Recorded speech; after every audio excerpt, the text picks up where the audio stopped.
Sigo tan agradecido en la cama contigo, recorriendo tu ombligo. Si no somos amigos, ni tampoco testigos, ¿cómo vamos a volver? No me puedo olvidar de la que me dijo que siempre estaría pa' mí. De la que decía que solo una noche y después no hubo más. De la que se fue con mis ganas de amar, mis ganas de vivir. No la he vuelto a encontrar. Demasiadas mujeres, demasiadas mujeres, demasiadas mujeres, demasiadas mujeres.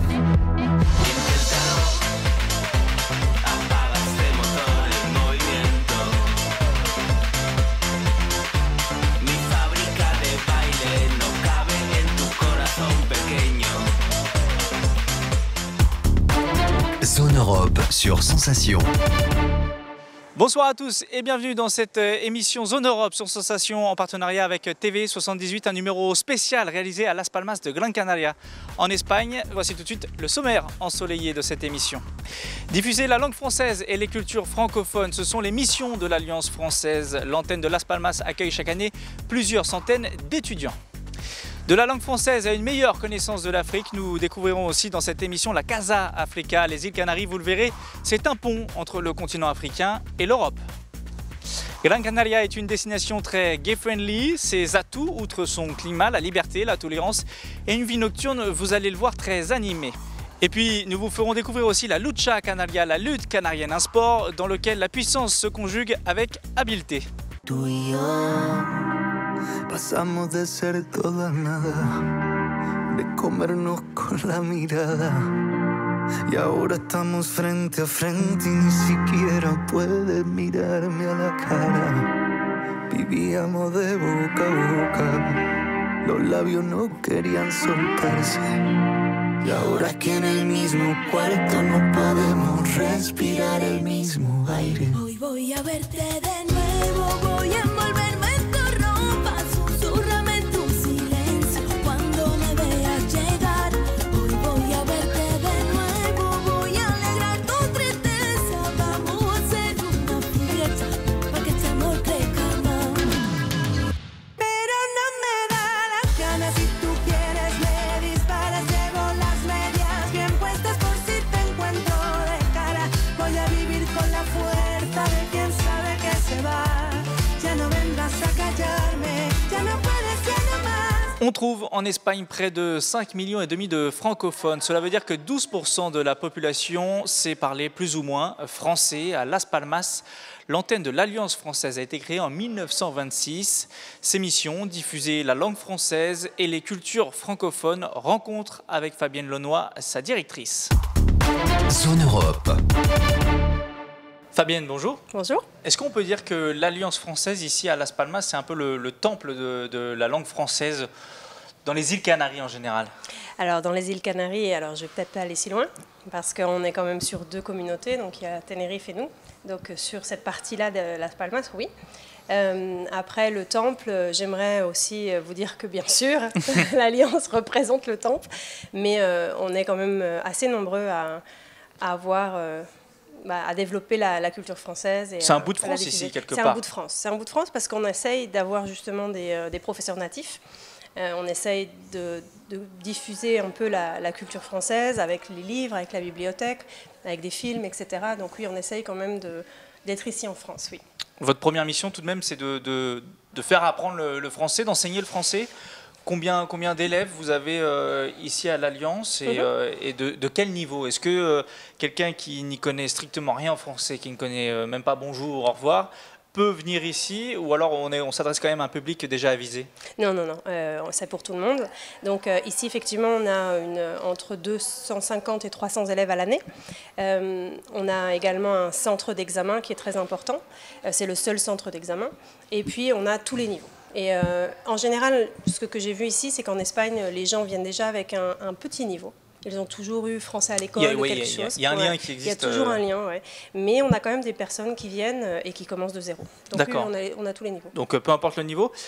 Comment le français plus généralement est implanté ici, peut-être à Gran Canaria? C'est vrai que pour les gens qui connaissent les Canaries, ils ont sûrement entendu parler anglais, allemand, norvégien, danois. On sait qu'il y a beaucoup de gens d'Europe du Nord qui viennent aux Canaries, beaucoup moins de Français. Est-ce que néanmoins ça intéresse les gens? Est-ce que le français est bien implanté Ouais. Alors clairement, il y a eu une volonté politique à un moment parce que le français est enseigné dans les écoles publiques en primaire à partir de ce qu'ils appellent ici quinto y sexto, qui est comme le CM1, CM2, et du coup est obligatoire. D'accord. Donc de toute façon, le français est quand même important.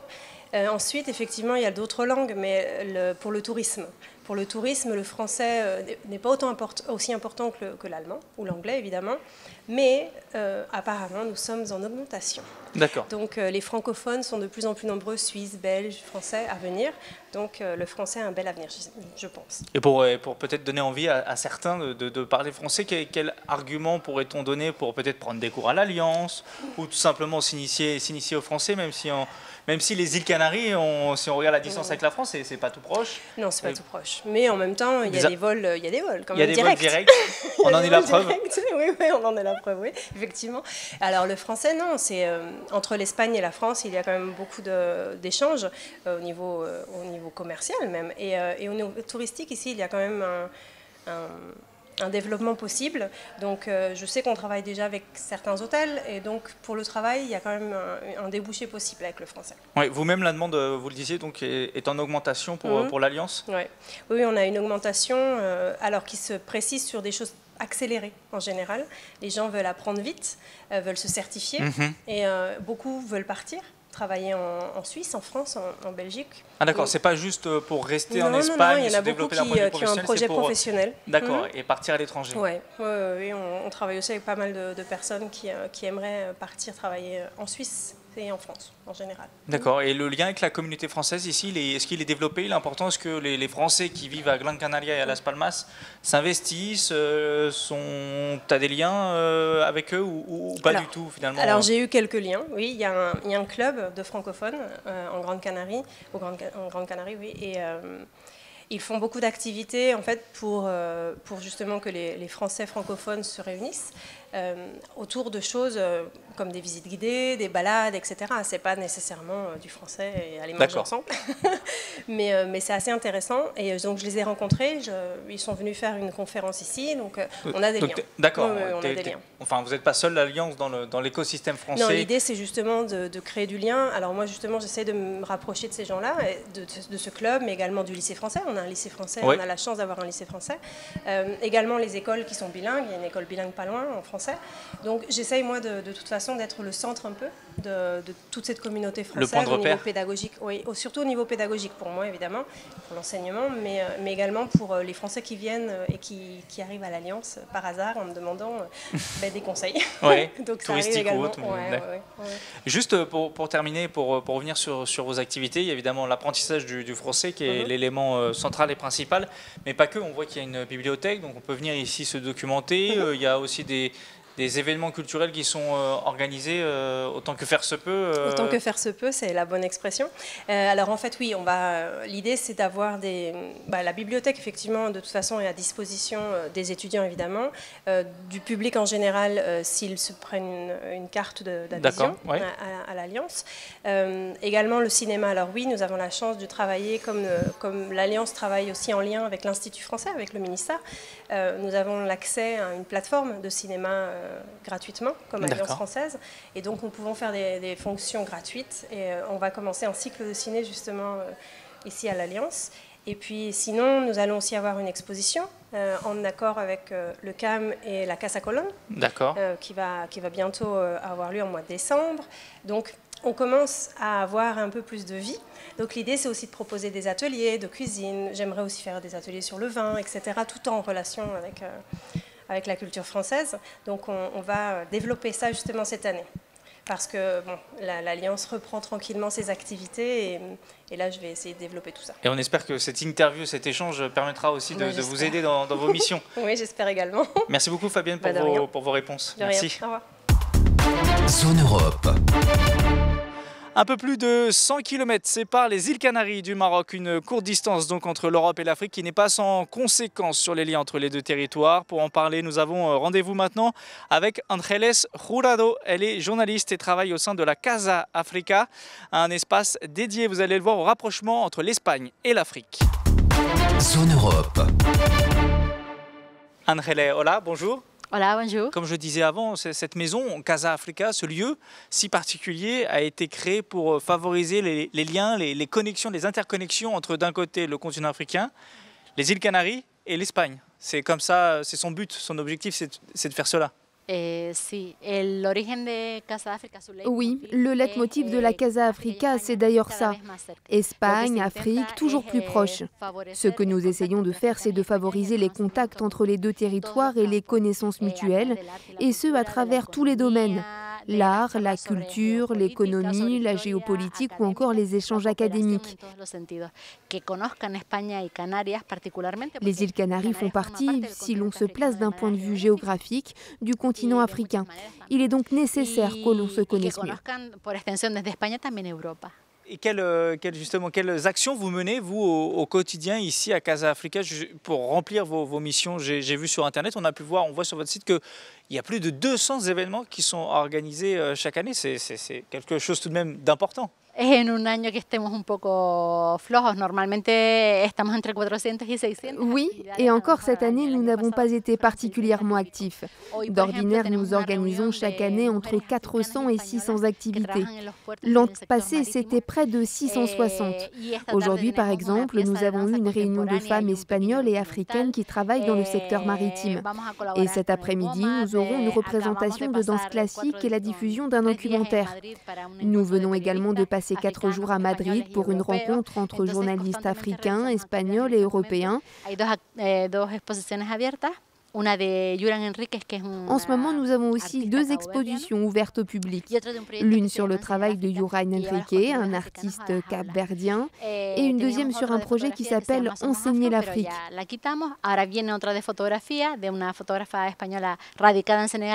Enfin, non seulement nous organisons des événements ici aux Canaries, mais aussi dans la péninsule ou sur le continent africain, quand nous avons la possibilité de le faire. Ici, il y a aussi, on voit, vous le disiez, des expositions. On voit que la culture, c'est quelque chose de très important que vous essayez de favoriser pour créer des liens. Il y a une médiathèque, il y a un club de lecture. La culture, c'est un moyen très efficace au-delà de l'économie, la politique, pour créer du lien entre les deux continents, parce que les îles Canaries font partie de l'Europe et puis le continent africain qui est juste en face à une centaine de kilomètres. Yo creo que sí, que la cultura es probablemente el mejor modo de acercar a la gente. La culture est, à mon avis, le meilleur moyen de rapprocher les gens. Au sein de la Casa Africa, nous travaillons beaucoup grâce à des expositions, du théâtre, de la danse ou de la musique. Ce sont des activités qui plaisent beaucoup au public. Quant à la littérature, cela me semble être une manière merveilleuse, bien que peu valorisée, pour apprendre à connaître l'autre. Nosotros tenemos un club de lectura que tiene 100 y pico personas en él. Hay gente que se conecta. Nous avons un club de lecture auquel participent une centaine de participants et des centaines de personnes qui se connectent du monde entier. Colombie, Cuba, Équateur et de la péninsule, etc. Debatimos sobre ese libro, pero no solamente hacemos eso, sino que el año pasado, por ejemplo, nos fuimos de viaje cultural siguiendo las huellas de Une fois par mois, nous lisons un livre d'un auteur africain dont nous parlons et débattons ensuite. Aussi, nous essayons, quand cela est possible, d'organiser des voyages culturels. L'an passé, par exemple, nous avons été en Côte d'Ivoire et cette année, nous aimerons bien aller en Guinée. Cocineros africanos que nos enseñen algún plato y hacemos un montón de cosas diferentes. La mediateca es maravillosa, es probablemente Notre médiathèque est l'une des meilleures qui existent en espagnol, mais pas seulement, puisque nous avons aussi des ouvrages en français, portugais, anglais, arabe et en langues africaines comme le Wolof. Y no solamente es un sitio para estudiar, para coger Cette médiathèque n'est pas qu'un lieu d'études ou de recherche, mais aussi un espace où est organisée une multitude d'activités. Il y a peu de temps, nous avons organisé un cours en ligne et en présentiel de Wolof. No sé, buscamos todas las maneras posibles de acercar a la gente.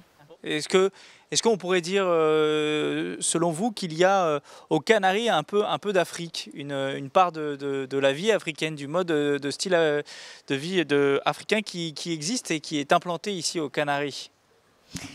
De hecho, Los primeros pobladores de las islas venían del norte de En fait, les premiers habitants des îles Canaries venaient du nord de l'Afrique. Il y a donc en chacun d'entre nous une racine africaine. Et puis, si vous examinez le profil génétique de chacun des habitants de Grande Canarie, par exemple, il y a beaucoup d'influences d'Andalousie et du sud du Sahara. Y también de los africanos negros del sur del Sahara. Entonces, géographiquement et génétiquement, nous sommes donc africains. Plus généralement, la façon dont nous gérons nos relations avec les autres, notre hospitalité, notre culture orale ressemble beaucoup à ce qui se fait en Afrique. D'ailleurs, quand des Africains viennent dans les îles Canaries, ils se sentent un peu comme chez eux, même si malheureusement, il peut y avoir du racisme parfois. Est-ce que vous pensez qu'ici, du fait de ces liens-là et de cette histoire qui est tant liée entre les deux territoires, qu'il y a moins de clichés, moins d'affaires de racisme, moins de problèmes liés sur les populations africaines ou pas finalement? Yo creo que sí hay racismo y eso no se puede. Le racisme est inévitable en Europe, mais il est vrai qu'ici, à Las Palmas surtout, grâce à l'activité du port et du tourisme, nous sommes habitués à voir des populations différentes qui se côtoient. Entonces estamos acostumbrados a que haya muchos colectivos, no sé, muchos mauritanos. Sur l'île, il y a une communauté mauritanienne importante, mais aussi marocaine ou sénégalaise. Il y a une connexion avec le Japon, l'Inde, la Corée du Sud ou bien évidemment l'Amérique du Sud. Con latinoamericanos hay mucha mezcla. Tous ces mélanges nous permettent d'avoir une sensibilité différente du métissage. El mestizaje, porque somos muy mestizos, todos tenemos. Tout le monde a quelqu'un dans sa famille ou une connaissance qui a vécu à l'étranger ou qui vit, et cela nous aide à mieux saisir le sujet migratoire. Nous comprenons pourquoi les gens cherchent une vie meilleure.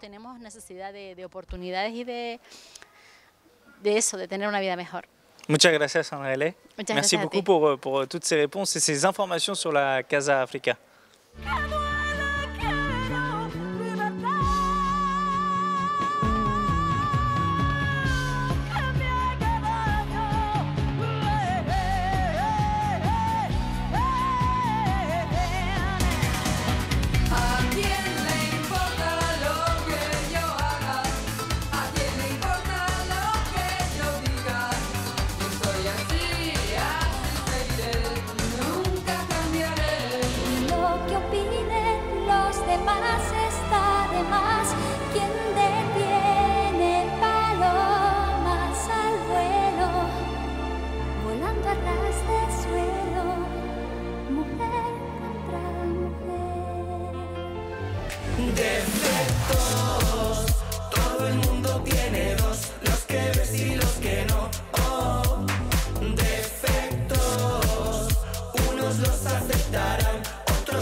85% des Français estiment que les personnes gays, lesbiennes ou bisexuelles devraient avoir les mêmes droits que les personnes hétérosexuelles. Les Espagnols sont quant à eux 91% à le penser. Alors, l'homosexualité est-elle plus facilement acceptée en Espagne? Reste-t-il des combats à mener? Pourquoi Gran Canaria est-elle devenue une destination très prisée par la communauté LGBT?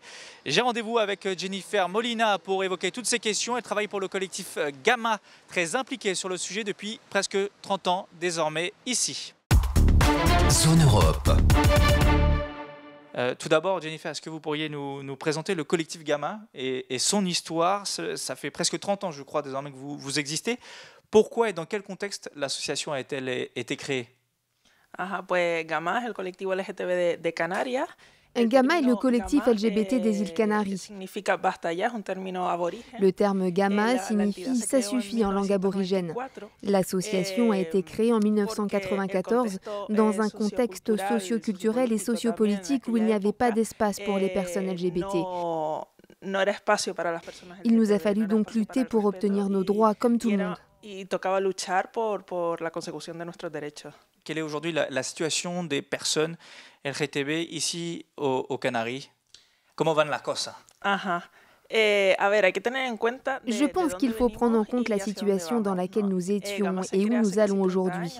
Quand Gama a été créé, il y a presque 30 ans maintenant, il y avait déjà des actions qui étaient menées. La première manifestation LGBT s'est tenue par exemple à Tenerife en 1978.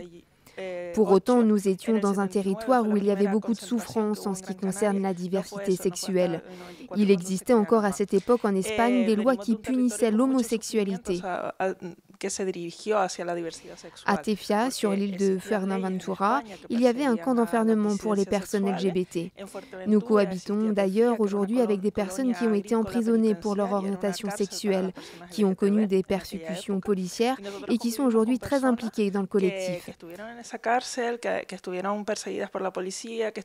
Depuis, nous avons beaucoup avancé, que ce soit aux îles Canaries ou en Espagne. Nous avons obtenu le mariage pour tous en 2005, la première loi pour les droits des transsexuels en 2007 aux Canaries. Nous avons même notre propre législation sur le sujet avec une première version en 2014 et une nouvelle loi votée en 2021. Et plus récemment encore, au niveau national, nous venons d'adopter cette année une nouvelle loi pour l'égalité en faveur des personnes LGBTI. On peut donc dire que nous avons fait beaucoup de progrès. Nous avons dorénavant beaucoup plus de visibilité, davantage de défense de nos droits, un soutien social important. Mais cela ne veut pas dire bien sûr qu'il n'y a plus de discrimination. Et quel type de situation encore vous avez ici d'homophobie, transphobie, biphobie? Est-ce que vous avez des exemples récents à ce propos? Claro, hay que tener en cuenta que hay ciertas situaciones discriminatorias que no son delitos de odio, pero hay ciertas situaciones que sí. Nous faisons face aujourd'hui à des discriminations qui ne sont pas considérées comme des délits. El Ministerio del Interior de España sobre delitos de odio se ve et d'autres qui le sont. Selon les chiffres publiés récemment par le ministère de l'Intérieur d'Espagne, aux îles Canaries, le nombre de délits a augmenté l'an passé par rapport à l'année précédente. Fueron 18 hechos conocidos, 13 fueron solo en la provincia de Las Palmas, que incluye Gran Canaria, Fuerteventura y Lanzarote. Au sein du collectif, nous avons l'impression qu'il y a une régression dans la perception qu'ont les gens des droits des personnes LGBT, surtout depuis les débats qui ont lieu autour de la loi sur l'égalité. Nous observons une résistance au niveau de la société, mais aussi au niveau politique, avec des discours fermes et régressifs de la part des partis de droite et d'extrême droite. Il y a des situations inquiétantes dans le système éducatif, sanitaire ou dans la société plus généralement. Hier, par exemple, on nous a retiré les drapeaux qui sont à l'entrée de notre local. C'est un geste bien sûr discriminatoire.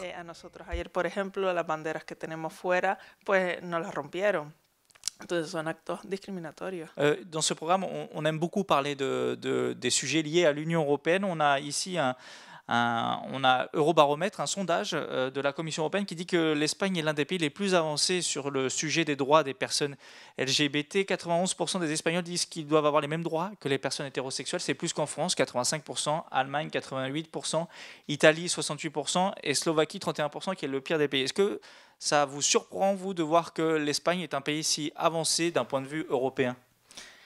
No me sorprende. Al final es el esfuerzo y el trabajo de Non, ça ne me surprend pas. Finalement, grâce au travail et aux efforts des associations et collectifs LGBTI en Espagne, nous obtenons des avancées, que ce soit au niveau légal, social ou tout simplement pouvoir vivre sa vie de manière libre.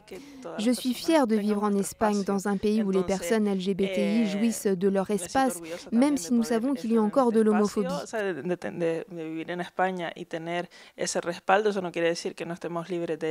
Évidemment, nous sommes aussi conscients de ce qui se passe en Europe. L'Italie, par exemple, se trouve avec de tels sondages aussi à cause du gouvernement de droite et d'extrême droite qui dirige le pays. C'est pour cela que l'on ne peut accepter qu'un tel gouvernement arrive au pouvoir en Espagne, parce que cela s'accompagnera nécessairement d'un recul de nos droits.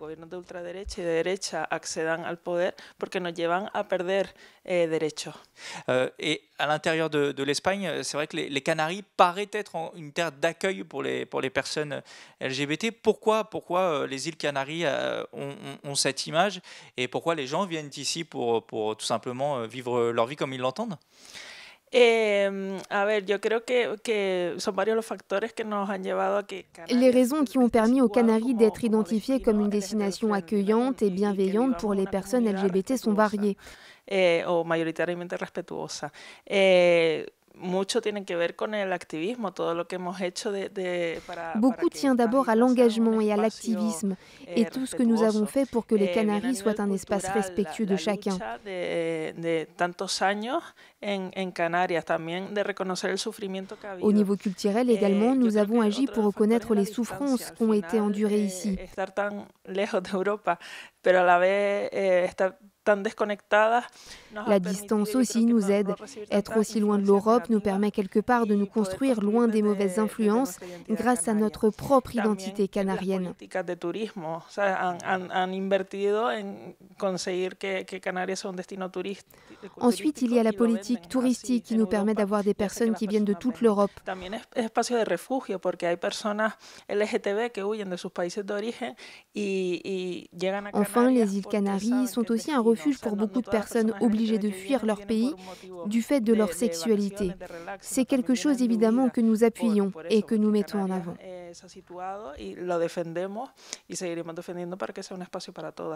Dernière question, est-ce que vous pouvez nous expliquer un peu comment vous faites au quotidien pour aider les gens qui en ont le besoin? Qu'est-ce que vous faites? Des ateliers, des événements? On a pu noter sur le site internet que 1000 personnes avaient été prises en charge par vos soins en 2022, surtout de l'attention sociale et puis psychologique. Nosotros trabajamos en dos líneas, ¿vale? Por una parte, Notre collectif a deux objectifs. Y para ello, pues desarrollamos distintas actividades a nivel. Premièrement, nous agissons sur tout ce qui concerne la prévention. Del orgullo LGTBI de Las Palmas de Gran Canaria. Nous organisons des activités à tous les niveaux. Nous sommes notamment en charge de la marche des fiertés ici à Las Palmas. Nous sommes aussi présents au niveau politique pour faire en sorte que des lois qui renforcent nos droits soient adoptées. Ensuite, nous intervenons directement auprès des personnes LGBT et leur environnement. De 10 personas de distintas disciplinas, del trabajo social, de la psicología.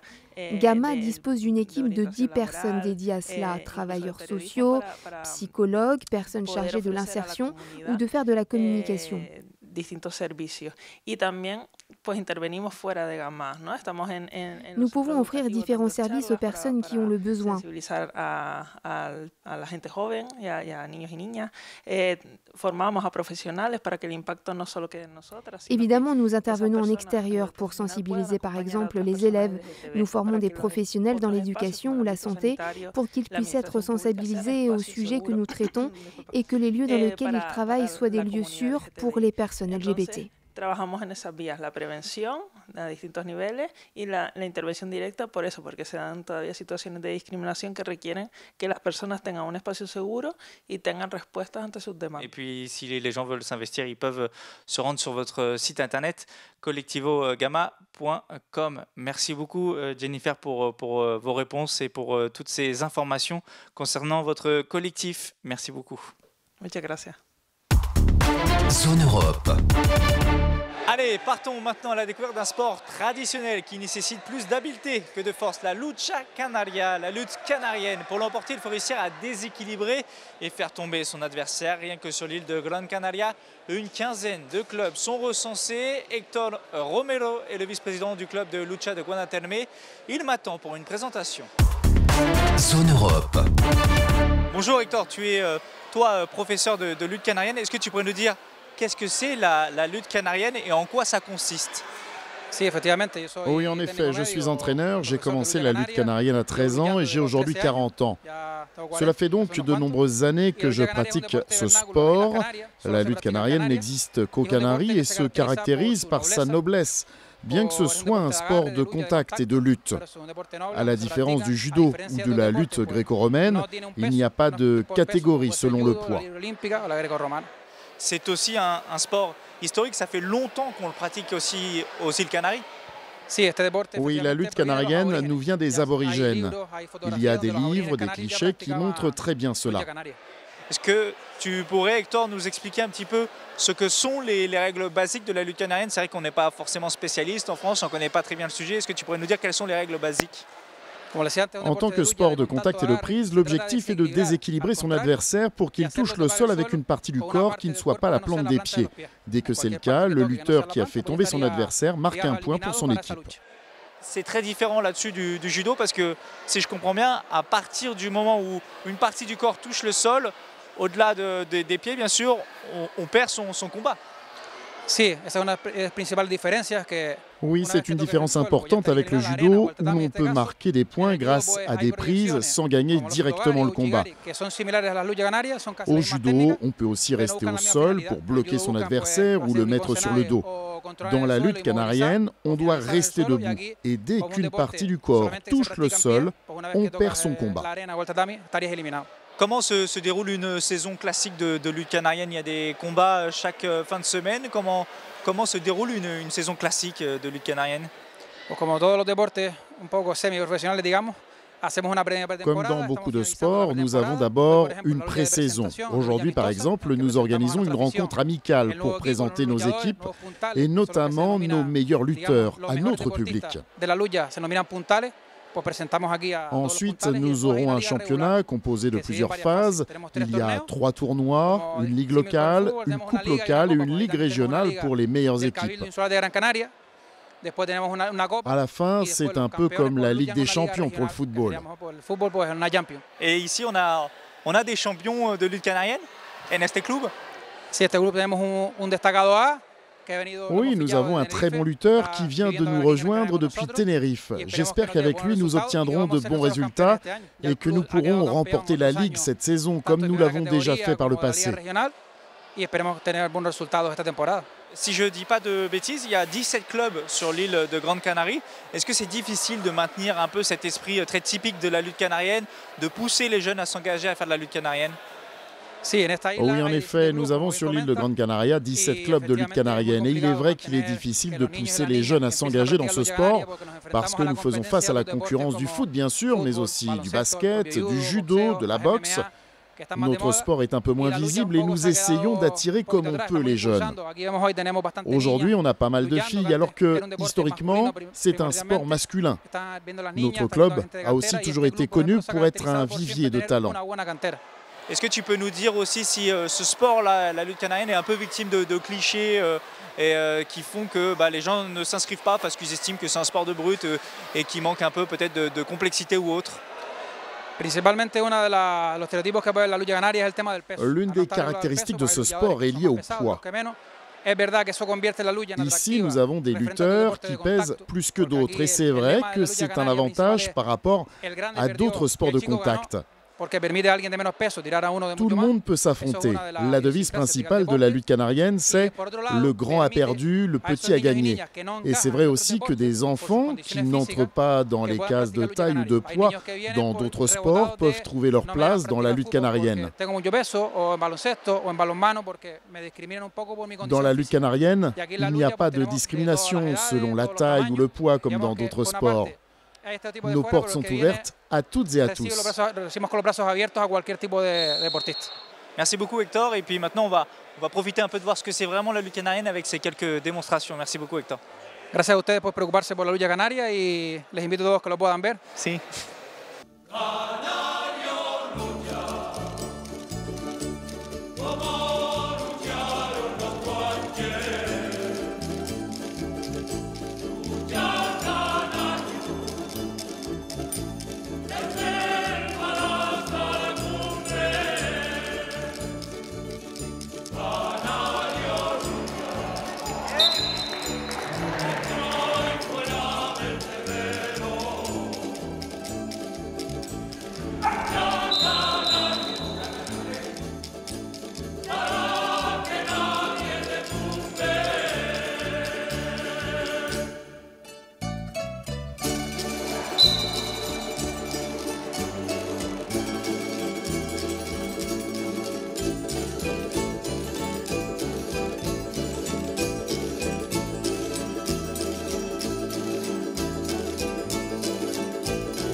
Zone Europe, c'est terminé. Vous pouvez retrouver cette émission en podcast, audio et vidéo sur notre site et notre application Radio Sensation et aussi sur TV 78. À très bientôt et bonne soirée.